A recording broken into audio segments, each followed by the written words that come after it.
Bonjour à tous. Aujourd'hui, on est avec une athlète de renom. Dès l'âge de 4 ans, elle a commencé à enfiler ses patins pour faire du patinage artistique. Par la suite, durant toute son adolescence, elle a travaillé très fort à 15 heures par semaine pour se pratiquer et se rendre au sommet de son sport. À 15 ans, en 2004, elle a remporté l'or au championnat canadien. Donc, un grand succès pour elle. Elle a battu contre toute attente les autres athlètes présentes lors de cet événement. Mais par la suite, malheureusement, il est arrivé quelques petits pépins dans sa carrière et on est aujourd'hui avec elle, avec Cynthia Phaneuf. Bonsoir, Cynthia. Bonsoir, ça va bien? Oui, merci. Tout d'abord, merci d'être avec nous. À l'âge de 15 ans, on participe au championnat du monde canadien. On se fait accorder le titre de jeune prodige du patinage artistique. Comment est-ce qu'on vit avec ce titre-là à 15 ans? C'était vraiment inattendu, puis c'est arrivé, nulle part. Puis je savais que je patinais très bien durant l'année, mais on ne s'attendait pas à ce que j'arrive première. Notre but, c'était de faire un top 5. Puis je me rappelle, après le programme court, j'étais en tête, j'étais première. Puis mon entraîneur m'avait dit, là, on s'en va dans le programme, là, on vise pas l'or, hein, c'est pas grave. Puis, tu sais, j'avais vraiment une petite fille, elle me consolait. C'est pas grave, là, si ça n'arrive pas, on vise le top 5, puis il n'y a pas de problème. Finalement, dans ma tête, moi, je voulais rien d'autre que l'or, puis je m'étais arrivée bien. Oui, comme n'importe quel enfant ou athlète. Puis je suis arrivée pour le programme long, convaincue que c'est ça, je m'en allais chercher le titre de championne canadienne, puis ça s'est concrétisé. Puis tu l'as remporté. Par la suite, malheureusement, tu as eu quelques blessures aussi, puis tu as dû arrêter pendant une saison complète.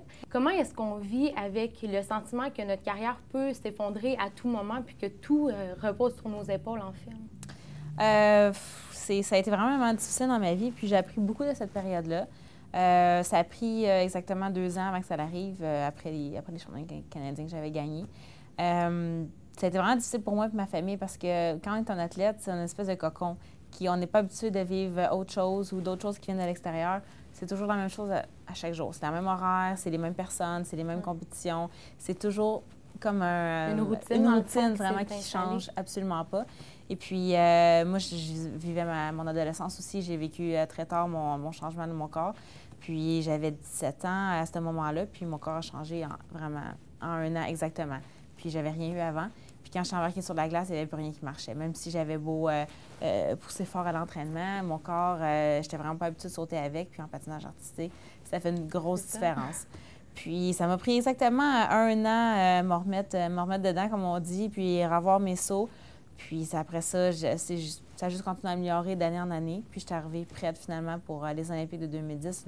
Le but que je m'étais fait depuis que j'étais toute petite, de faire les Olympiques de 2010, j'étais arrivée prête pour les Olympiques. Ça m'a pris du temps. Ça a pris plusieurs années, il est arrivé beaucoup d'embûches, mais finalement, le plan que je m'étais fait de carrière est arrivé exactement comme que j'avais prévu.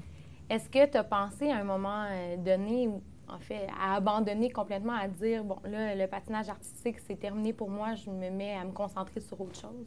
Oui, c'est arrivé très souvent parce que pour moi, c'était vraiment terminé parce que quand j'arrive sur la glace, j'étais absolument pas capable de rien faire.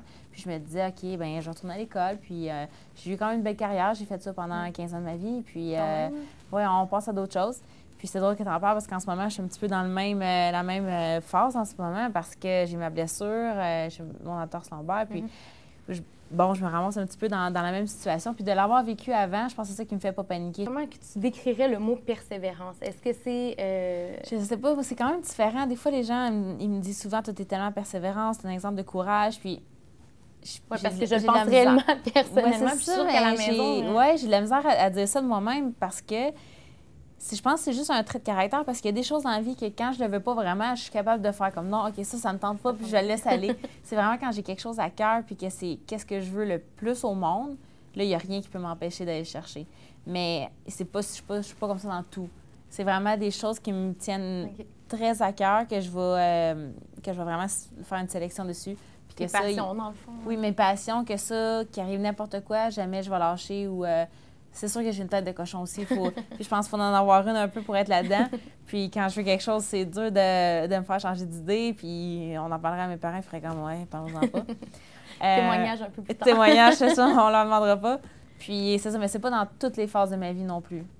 À l'école, ça n'a jamais été une passion que j'avais. Moi, il fallait que ça bouge. C'est vraiment un dépassement de moi-même, que ce soit plutôt physique qu'intellectuel.